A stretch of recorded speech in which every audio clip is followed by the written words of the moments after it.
I like to say I told you so, but it just doesn't quite do the situation justice. You see, I'm sure you're all aware of the Vita's subpar launch in Japan, and since that is PSP's biggest market, you can tell that if Japan doesn't like you, you're gonna bomb in the rest of the world, unless Sony does something drastic about this. Now, when Vita first launched, it had weaker numbers than the 3DS. Now, if that wasn't bad enough, its second week was even worse. A disaster. It only moved 72,000 in a holiday week, right before Christmas. Whereas the 3DS moved 482,000. Hell, even the Wii, the PS3, and even the PSP had better numbers in the same week. And there was no Vita software in the top 20. Like I said, if PS3 exclusives have a hard enough time selling, that goes double for Sony's handheld games. Now, also, let me blow your minds here with some cold hard facts. This is the reason why Vita is bombing now, and this is also the reason why it's gonna really fail when it hits Europe and North America. The base Vita price is $250. Never mind the 3G, because that's gonna cost you money per month. And hey, let's be honest here, Sony fanboys do not like paying monthly fees, right? Right? Yeah, you know what I'm talking about. So let's just stick with the base Vita price of $250. Then let's add $50 for the price of Uncharted Golden Abyss. And then add $20 for the lowest possible memory card. Even more if you want to go higher than 4 gigabytes. So for the least possible price, you're looking at $320 for the PS Vita. One game, one memory card, the lowest costing handheld. Whereas for the 3DS, you can get so much more for the exact same amount. You can get the $199 Ocarina of Time 3DS bundle. Then you can get Mario 3D Land, Mario Kart 7, and then let's throw in Star Fox 3D. And that is exactly the same price. The 3DS and 4 games for the same price as a PS Vita, the lowest memory card, and Uncharted. Think about that. Let that sink in right now. And if that wasn't bad enough, let's just look at how much the head start helped the 3DS. The 3DS is right now on Metacritic 3 AAA games, 8 AA games, and 15 single-A games. The Vita has a giant 0 because, again, Metacritic counts games released in Europe and North America, not Japan. So you guys are going to have to wait 2 more months for the 3DS to get an even better library. Like, I think early next year you have, what, a Tekken game, Resident Evil, and Kid Icarus, off the top of my head. So Vita is really going to launch, like, really late.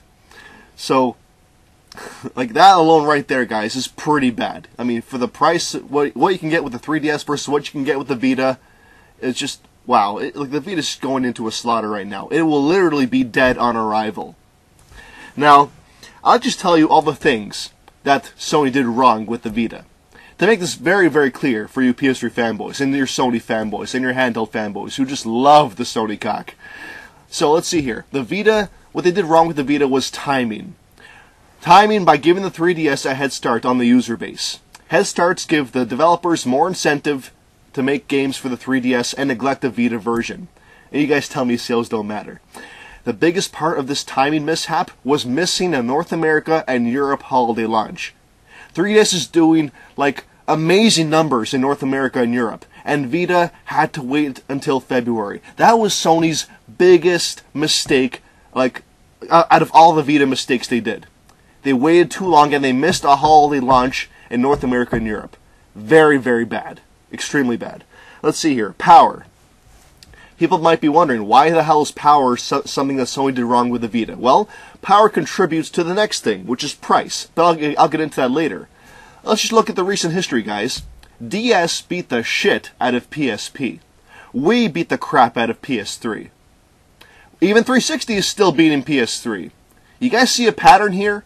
And now 3DS in Japan is kicking the crap out of the Vita in Japan. There is a clear pattern here, guys.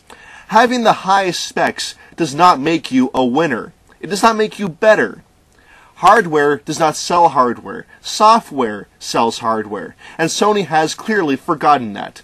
Their strategy is to make the best hardware and hope that consumers will buy it on that alone. That is not the case. It's what Nintendo does with their handhelds. You make a lower-end hardware specs, but you sell it with the software. And that's why 3DS is doing amazing right now. It's competitively priced with a lot of good games out right now. So having the most hardware, it just doesn't make you the winner. And it makes you, well, higher priced. It's now $250 for the base Vita price. Not to mention now, guys, the 3DS is now $169, and it's been out a lot longer. So, and then you also got the smartphones and the tablets. Now, you guys may be telling me they're completely unrelated markets. Oh, not so much, actually. You see, smartphones, they got games, they got apps. They're your official time wasters for when you're outside your house.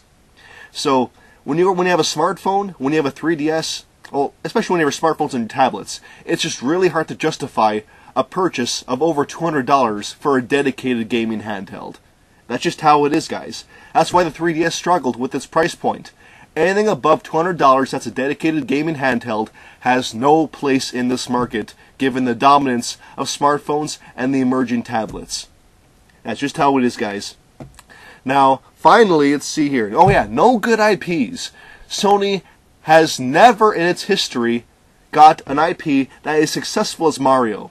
Or, yeah, I was going to say Halo, but let's just keep this Nintendo versus Sony right now.